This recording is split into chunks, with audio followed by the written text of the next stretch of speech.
Concerns are growing as Japan shows no sign of changing its decision to discharge over 1.2 million tons of radioactive wastewater into the Pacific Ocean. Tokyo's power authority says the water will be filtered to reduce radioactive contents to levels below those found in drinking water. But this claim has failed to reassure international observers and scientists who question Tokyo's credibility. More than anything, United Nations human rights experts have raised concerns that the water may contain other radioactive isotopes, warning that the health, food security, economic and environmental rights of locals in Japan and those in neighbouring countries as well are at stake. Today we're joined by Dr. Richard Steiner, Professor and Marine Conservation Biologist at Oasis Earth, joining us from Alaska to discuss this issue.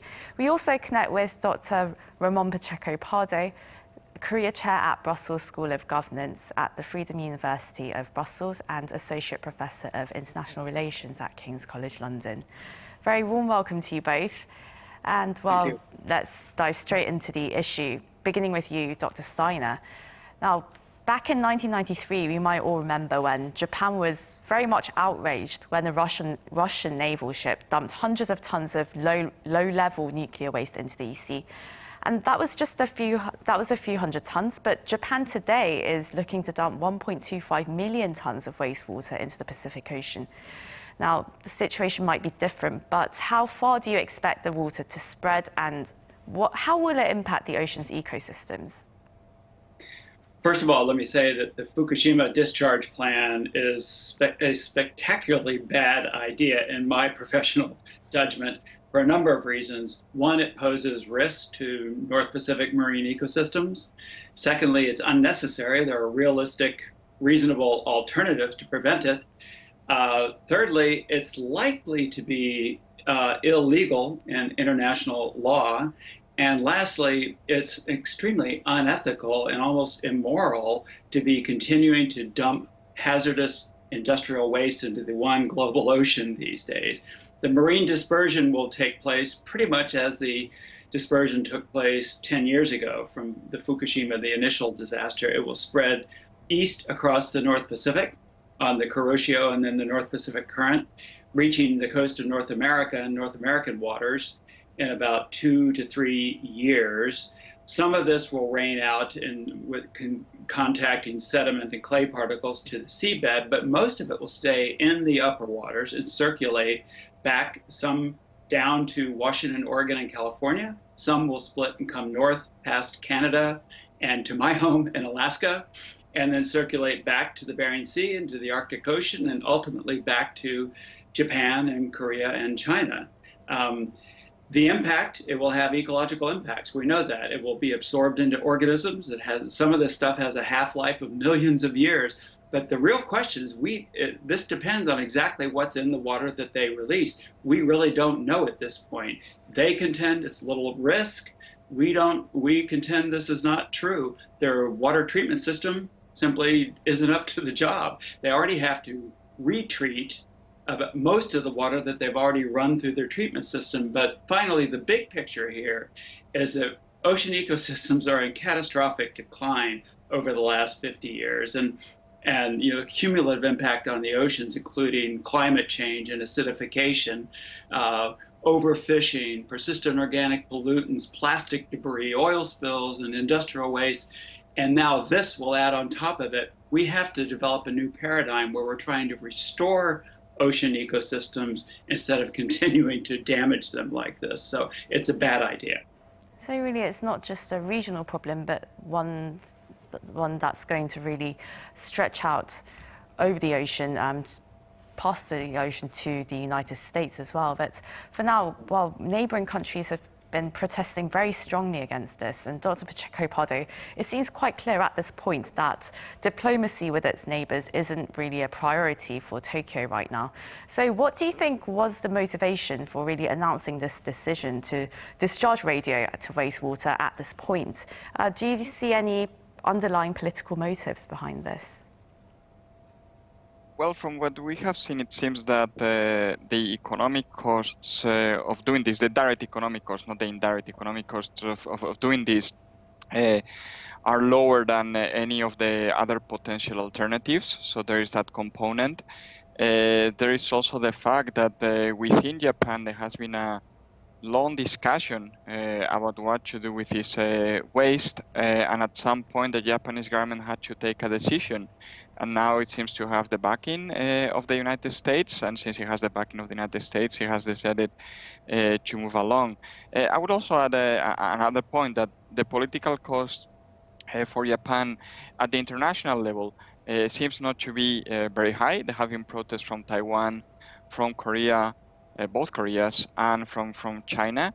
But with the political backing of the US, there is no international condemnation. The political cost is really low for Japan. So I think these considerations, you could argue they are political, but they also have an economic component as well. And Dr. Pacheco Pardo, as you said, Japan has the support of the United States in this, and the IAEA as well over the release of Japan's contaminated water. Yet the United Nations, their human rights commissioners or experts, they've expressed what they said was deep disappointment in Tokyo's decision, and they did give environmental and human rights related reasons for this. So what really makes this a human rights issue beyond an environmental one? And what approach or decision-making process do you think would have been deemed a bit more appropriate?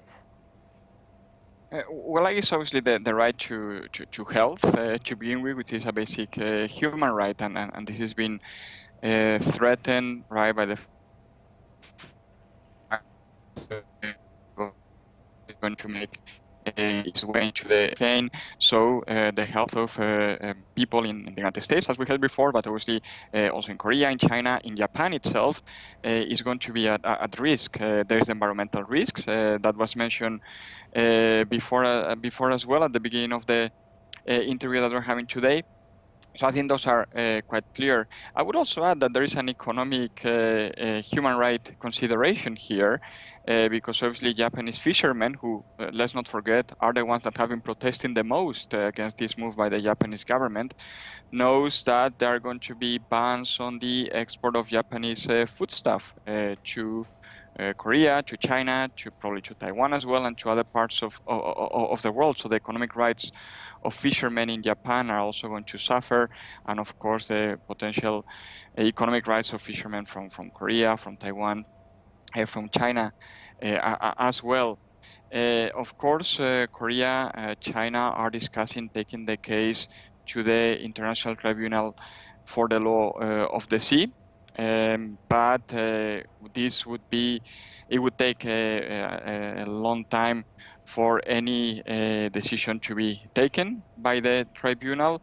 And even though decisions are meant to be binding, we have seen in the past how different countries have decided not to abide by them. So I don't think this is a realistic prospect to solve this issue.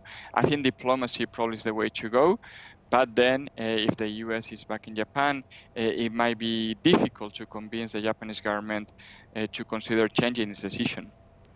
And now, Dr. Steiner, Japan says that the tritium levels in its wastewater are very low and don't pose a threat to human health.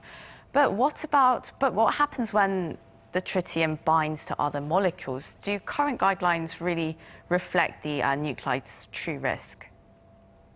No, and this is one of the problems with tritium water releases from nuclear plants throughout the world.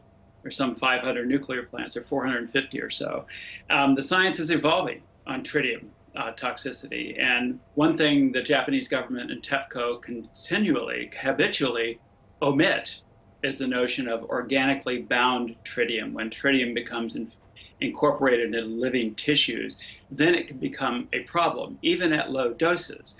And notice that TEPCO completely ignores this issue, and so does the Japanese government. And there's another thing, that there's a paradigm in the nuclear industry that if we don't know that it's dangerous, we assume that it isn't. Well, we need to kind of flip that around and say that if we don't know that it's safe, we should assume that it isn't. That's the precautionary paradigm in environmental toxicology that we need to be adopting, and that so far we cannot prove that these releases, we don't even know what's in the water at this point and what concentration, so we cannot prove that they're safe. And there are realistic, reasonable alternatives. There's no good alternative to dealing with this. But Fukushima is an absolute mess. But the realistic alternative, the best bad alternative, is to go to long-term storage onshore, build more tanks, and continue to store this water over the next 15 to 30 years, over which time the tritium half-life will have decayed maybe 75% of the tritium, and incorporate best available technology in treating the water. And right now, their treatment system there at Fukushima is not up to the job.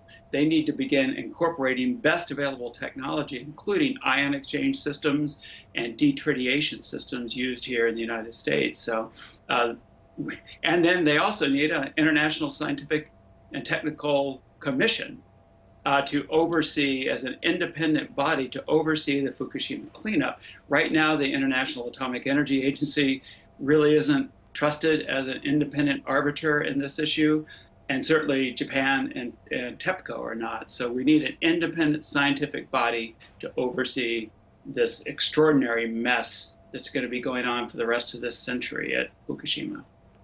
And of course, neighbouring countries have been calling for more transparency as well, and they probably would have liked to have been part of the discourse or discussion before this decision was announced. But Dr. Pacheco-Pardo, there's obviously no love lost between Beijing and Tokyo at the moment diplomatically, as Japan boldly declared its full backing of America in this great power competition between the G2 countries. And Prime Minister Suga, though, he did recently emphasize the need for stronger trilateral ties with Seoul in their alliance against China. But by irking other US allies like Taiwan and South Korea, is Japan really sending out the right signals for cooperation? Do you think this could possibly compromise the solidarity of the US alliance, as well as progress on regional issues like North Korea's denuclearization and what Japan really cares about, the abduction of its nationals in the north? Well, I think it would have an impact in the sense that both, obviously, Korea and Taiwan are democracies, so politicians should at least try to reflect the will of the people. And clearly, in both countries, there is a lot of concern from the Taiwanese and South Korean population about the potential release of these radioactive materials. So this is going to have a negative impact on relations between Japan and its two neighboring countries. I would say though that Dr. Steiner was right in calling for transparency. I think if Japan decided to be more transparent, engage in a diplomatic process with these two countries, with South Korea and Taiwan. If, for example, it invites scientists from these two countries, because I think it might be realistic to invite scientists from China, from a Japanese perspective, to oversee the process, the environmental impact is going to be there, the political and diplomatic impact is going to be there, but it can be somehow addressed by the Japanese government. So far, we haven't heard the Japanese government saying this, but then we all know that Prime Minister Suga is going to go to an election in the not-too-distant future. There is talk, for example, about September being an election, and who knows, there might be a new Japanese Prime Minister by then who will take a different approach, or even Prime Minister Suga himself, if he is re-elected, he might decide to take a more diplomatic approach. So I think we'll also have to attend at what's happening within Japan, the domestic politics of Japan, and whether we see a change in position from Japan after the upcoming elections, which leans more towards diplomacy, conversations, at the very least with South Korea and Taiwan. So it seems that there's no real straightforward way of really settling this dispute. And Dr. Steiner, do you think there's any way for South Korea, Taiwan and China to really take concerted action over this? It seems like Japan isn't going to budge for the time being, and there doesn't seem to be much interest either from governments outside the East Asian region. Do you see any way out of this? I do. First of all, the comment that Dr. Pacheco-Pardo made about diplomacy, I think that's very important. But first of all, on the Biden administration's endorsement of the Japanese plan, I think they're basing their endorsement on political rather than scientific measures. And that really concerns me. We've had four years in this country where politics reigned over science. And we were hoping that the Biden administration would put science over politics. That doesn't seem to be the case in this issue. We're going to work on that. We're going to pressure the Biden administration to get its facts right in considering this. But certainly going to the World Court, the International Court of Justice at The Hague, the UN body set up to adjudicate issues, contentious issues, disputes between member states. And I would see that the government of China and South Korea and Taiwan and whoever else could bring a case to the International Court of Justice and probably prevail there. There's also civil litigation in Japan by the fishing cooperatives and the prefectures that will be impacted by this. But largely, I think the political pressure needs to be applied on Japan respectfully and for them to reconsider and reverse this decision.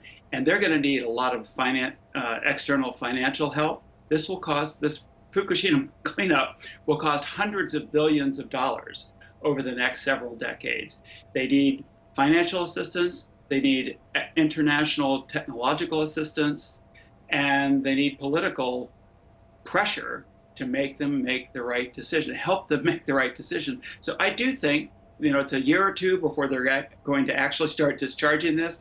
There is time, both legally, to find legal remedies for this, as well as political, and I hope that prevails.